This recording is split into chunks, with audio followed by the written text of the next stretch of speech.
নমস্কাৰ এইবেলি আমাৰ হাফ ইয়াৰলি এক্সাম 2025-26 18 সেপ্টেম্বৰৰ পৰা অনুষ্ঠিত হ'বলৈ গৈ আছে সেই সংক্ৰান্তত মই দুই আখৰ ক'বলৈ আহিছো যোৱাবাৰৰ নিচিনাও এইবেলি আমি হাফ ইয়াৰলি এক্সাম হোক বা আমাৰ এনুৱেল এক্সাম হোক আমাৰ ৰিটেন এক্সাম 75 মাৰ্কছৰে হ'ব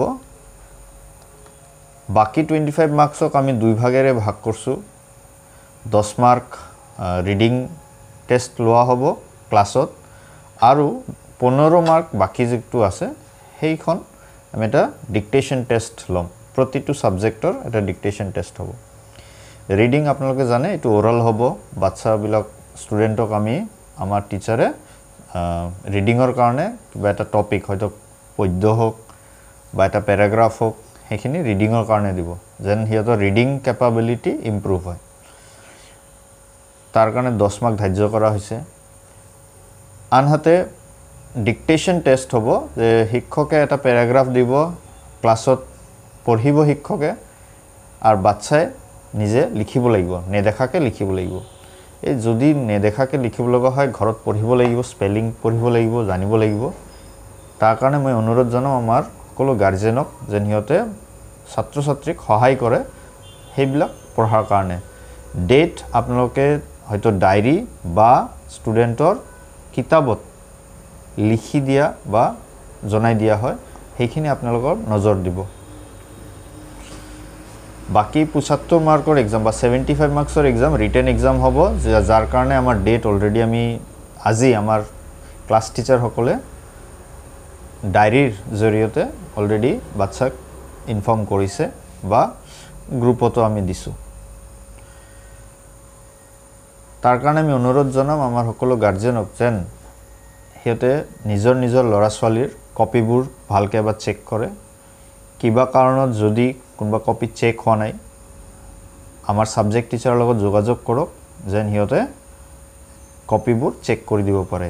ভুল ভ্ৰান্তি কিবা যদি আছে হেখিনি শুধৰণি কৰি পৰীক্ষাত হিয়তে শুদ্ধভাৱে যেন লিখিব পাৰে মই ইয়াতে আন এটা কথা ক'ব বিচাৰিছো যেটো হল আমাৰ ক্লাস 1ৰ গাৰ্জেন সকলক যেহেতু যোৱা বছৰ হিয়তে ইউকেজিত আছিল ৰিডিং ডিক্টেশন পোৱা নাই এই বছৰ নতুন আপোনালোক অলপ ভালকে অলপ গুৰুত্ব দিব লাগিব যেন লৰা ছোৱালীয়ে পঢ়িব পাৰে ওৰালটো পঢ়িব পাৰে ওৰাল যদি পঢ়িব পাৰে তেতিয়া হিয়তে লিখিব পাৰিব আৰু এটা কথা হৈছে যে প্ৰি প্ৰাইমাৰী সেকশনৰ কাৰণে প্ৰি প্ৰাইমাৰী সেকশন ক'ব গলে নাৰ্সাৰী এলকেজি ইউকেজি যেহেতু হিয়তে বহুত কম বয়সৰ লৰা ছোৱালী নতুন বা প্ৰথম আহি আছে এদু বছৰে হৈছে আমি এটা সিলেবাস আপডেট ৰেডি কৰছো স্পেশালি হাফ ইয়াৰলিৰ কাৰণে যে কি ধৰণৰ আমাৰ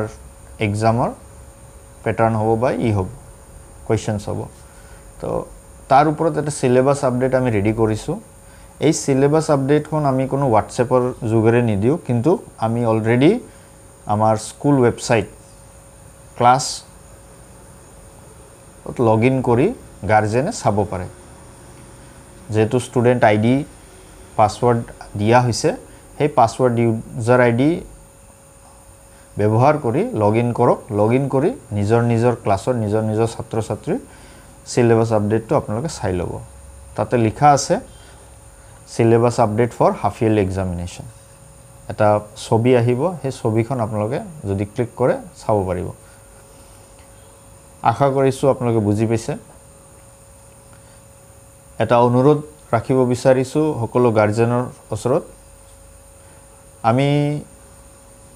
প্ৰায় দেখা পাওঁ যেতিয়া আমাৰ হাফ ইয়াৰলি এক্সাম আহে বা এনুৱেল এক্সাম আহে আমি এডমিট কাৰ্ড ইস্যু হ'ব বুলি আমি এটা নোটিফিকেশন জাৰি কৰো আমি এই বিলিও জাৰি কৰিছো কিন্তু আমি দেখা পাওঁ কিছু গাৰ্জিয়ানে এডমিট কাৰ্ড অবিহনে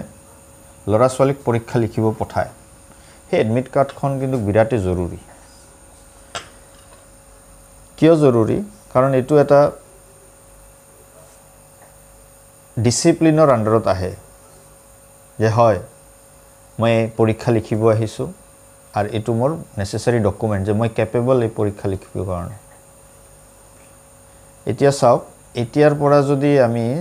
সিস্টেম ডিসিপ্লিনাৰে নাযাওঁ তেতিয়া আগন্তুকভাৱে কিন্তু পৰ্যায়ক্ৰমে ল'ৰা ছোৱালীৰ বয়স বাঢ়ি যাব ক্লাছ আগবাঢ়ি যাব হিহঁতে কিন্তু সেই হেবিটটো ডেভেলপ নকৰিব তে সেই হেবিটটো ডেভেলপ কৰিবলৈ হলে গাৰ্জিয়ানে নিজৰ যেখন কৰণীয় সেইখিনি কৰিব লাগিব যে ফিজ এডমিশন ফিজ যদি কিবা অনাদায় আছে আমি যথেষ্ট টাইম দিছো লগতে মান্থলি ফিজ আগষ্ট লৈকে ক্লিয়াৰ থাকিব লাগিব আশা কৰিছো সকলো গাৰ্জেনে নিজৰ নিজৰ ল'ৰা ছোৱালীৰ যিকোনো ফিজ যদি বাকি আছে স্কুলত এতিয়ালৈকে 10 তাৰিখৰ ভিতৰত জমা দি এডমিট কাৰ্ড সংগ্ৰহ কৰাৰ এটা সুযোগ কৰি দিব এডমিট কাৰ্ড আমি ইস্যু কৰিম 15 তাৰিখৰ পৰা 15 সেপ্টেম্বৰৰ পৰা যেহেতু 18 সেপ্টেম্বৰত পৰীক্ষা তো আপোনালোকে দুদিন পাব 15 16 17 পাব 17 তাৰিখ পাব 3 দিন পাব এডমিট কাৰ্ড ল'বলৈ আশা কৰিছো সকলো গাৰ্জেনে বুজি পাইছে এইখিনি কৈ মই মোৰ হাফিল এক্সামৰ যিখিনি ইনফৰমেশন দিবলগীয়া আছে দিলু ধন্যবাদ আৰু শুভৰাত্ৰি